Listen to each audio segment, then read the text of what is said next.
Chittilappilly IAS public സ്കൂളിൽ SSLC +2 പരീക്ഷകളിൽ ഉന്നത വിജയം നേടിയ വിദ്യാർത്ഥികളെ ആദരിച്ചു.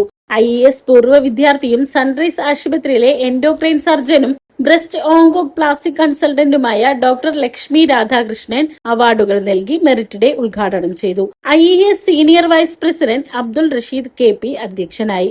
Principal Beena CA, vice principal Beena SN, IAS management പ്രതിനിധികൾ, programme convener Usharani, IAS vice president Muhammad Rafeeq, general secretary Ummer NK, secretary Anwar PK, joint secretary Jini CA, treasurer Nabiyal CM, ഡയറക്ടർമാരായ Muhammad Ali KP, Nabeel TK, Shafeer Kunjumon, Abdul Jaleel PT, Shahida VC, Kunju Muhammad K, Qatar MES ഡയറക്ടർമാരായ ബദറുദ്ദീൻ, ഫൈസൽ മൈൻ, ഷഹീൻ എന്നിവർ പങ്കെടുത്തു.